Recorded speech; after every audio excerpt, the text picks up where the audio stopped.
भैया बहनों, आज पढ़ा रही मैं आपको पाठ 15। शकुनी का प्रवेश किस प्रकार होता है। देखिए बेटा, शकुनी का प्रवेश। एक दिन युधिष्ठिर ने भाइयों से कहा, अपने भाइयों, युद्ध की संभावना ही मिटा देने उद्देश्य में ही शपथ लेता हूँ। मैं शपथ लेता हूँ युद्ध की संभावना ही मिटा देने से ही उद्देश्य एक ही शपथ लेता हूँ कि आज से 13 वर्ष तक अपने भाइयों या किसी और बंधु को बुरा भला नहीं कहूंगा। मतलब कि युधिष्ठिर ने अपने भाइयों से कहा कि मैं शपथ लेता हूँ, क्यों, 13 बरस तक किसी को भला बुरा नहीं कहूंगा। सदा अपने भाई बंधुओं की इच्छा पर ही चलूंगा, जैसा वो कहेंगे। मैं ऐसा कुछ नहीं करूंगा जिससे कि दूसरों को मनमुटाव हो, दूसरों को कष्ट पहुंचे, क्योंकि मनमुटाव कारण ही झगड़े होते हैं। इसलिए मन से क्रोध ही एक बारगी निकाल दूंगा। दुर्योधन और दूसरे कौरवों की बात कभी नहीं टालूंगा, हमेशा उनकी इच्छा अनुसार काम करूंगा। ठीक है बेटा। युधिष्ठिर की बातें उनके भाइयों को भी ठीक लगी कि भाई ठीक कह रहा है, ऐसी बातें माननी चाहिए। वह भी इसी निश्चय पर पहुंचे कि झगड़े फसाद हमें कारण ही नहीं बनाना चाहिए। वो युधिष्ठिर चिंतित थे, टेंशन में थे कि कहीं कोई लड़ाई झगड़ा ना हो जाए। और इधर राज सूर्य यज्ञ का ठाट बाट सब पांडवों की यश समृद्धि का स्मरण दुर्योधन मन में खाया जा रहा था। राज्य के अधिकार जमा लेंगे सत्ता साम्राज्य पर। वे ईर्ष्या की जलन में बेचैन होता जल रहा था, नफरत और थी। दुर्योधन ने ये देखा कितने ही देशों के राजा पांडवों के परम मित्र बने हैं।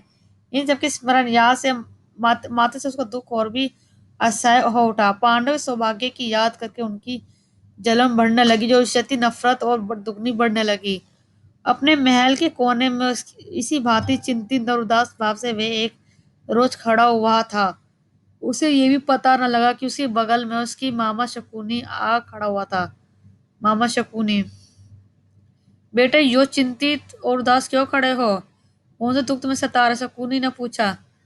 दुर्योधन लंबी सांस भरते हुए बोला, मामा, बाहरों चारों भाइयों समेत युधिष्ठिर ठाठ बाट ठाठ बाट से राज कर रहा है। पर इन सभा को देखने पर भी मैं कैसे शोक न करूं? मेरा तो अब जीना ही व्यर्थ है, बेकार है जीना मेरा। शकुनी दुर्योधन शकुनी दुर्योधन को वो सांत्वना देता हुआ बोला, बेटा दुर्योधन, इस तरह मन छोटा क्यों करते हो? इस तरह मन छोटा क्यों करते हो बेटा? आखिर पांडव तुम्हारे भाई तो है, उनके सौभाग्य पर तुम्हें जलना नहीं होनी चाहिए। उनके सौभाग्य पर तुम्हें जलन नहीं होनी चाहिए तुम्हें। ठीक है बेटा। न्यायपूर्वक जो राज्य प्राप्त हुआ है उसी का तो उपयोग वे कर रहे हैं। पांडव ने ऐसी किसी का कुछ बिगाड़ा तो नहीं है। जिस पर उनका अधिकार हो वही उन्हें मिला है अपनी शक्ति से। ये प्रयत्न करके यदि उन्हें अपना राज्य तो सत्ता बढ़ा ली तो क्या हुआ? तुम भी छोटा क्यों करते हो? तुम और पांडवों की शक्ति सौभाग्य से कितना बिगड़ता क्या है? तुम्हें कमी किसी की बात की है? द्रोणाचार्य, अश्वत्थामा तथा कर्ण से महावीर तुम्हारे पक्ष में है। यही नहीं बल्कि भीष्म, कृपाचार्य, जयद्रथ, सोमदत्त सब तुम्हारे साथ हैं। इन साथ ही साथ तुम सारे संसार विजय पा सकते हो, फिर दुख क्यों मना रहे हो, शोक क्यों मना रहे हो? ये सुनकर दुर्योधन बोला, जब ऐसी बात है तो मामा जी हम इंद्रप्रस्थ पर चढ़ाई ही क्यों ना कर दे। शकुनी ने कहा, युद्ध की बात ही नहीं करो, वह खतरनाक काम है। तुम पांडवों पर विजय पाना चाहते हो तो युद्ध के बजाय चतुराई से काम लो, चालाकी से।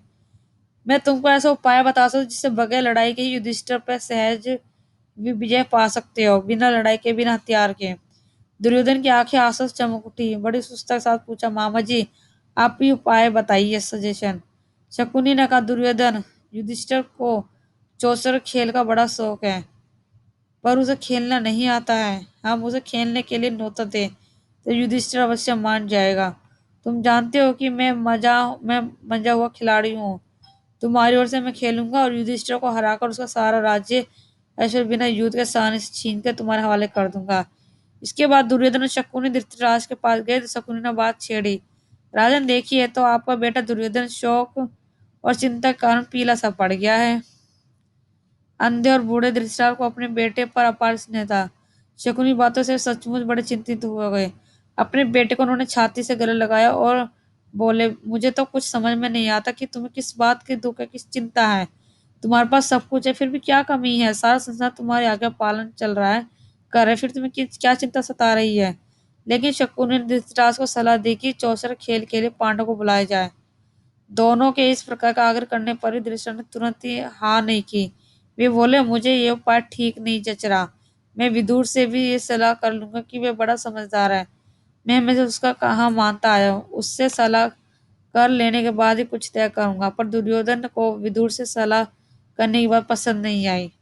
धृतराष्ट्र बोले, जुए का खेल वैर विरोध की जड़ होता है। इसलिए बेटा, मेरी तो ये राय है कि तुम्हारा विचार ठीक नहीं है, इसे छोड़ दो। दुर्योधन अपने हठ पर दृढ़ रहता हुआ वहीं अडिग रहा अपने विचार पर।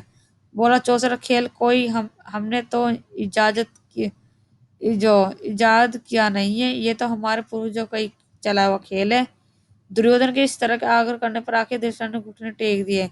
बेटे का आग्रह मांग के धृतराष्ट्र ने चौसर खेलने के लिए अनुमति दे दी और सभा मंडप मनाने की भी आज्ञा दे दी। परंतु विदुर से भी उन्होंने इस बारे में गुपचुप सलाह दी कि विदुर बोले, राजन, सारे वंश का इससे नाश हो जाएगा। इसके कारण हमारे कुल के लोगों में आपसी मनमुटाव और झगड़े फसाद होंगे। अगर ये खेल खेला तो इसकी भारी विपदा हम पर आएगी। धृतराष्ट्र ने कहा, भाई विदुर, मुझे खेल का भय नहीं है, डर नहीं, लेकिन हम क्या कर सकते हैं? तुम ही युधिष्ठिर के पास जाओ और उसे मेरी तरफ से खेल के लिए न्योता देकर बुला लाओ।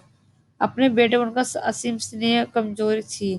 ये कारण था कि उन्होंने बेटे की बात मान ली। ठीक है बेटा, आज के लिए इतना पाठ का अध्ययन करना है और शेष भाग मैं आपको कल पढ़ाऊंगी। धन्यवाद।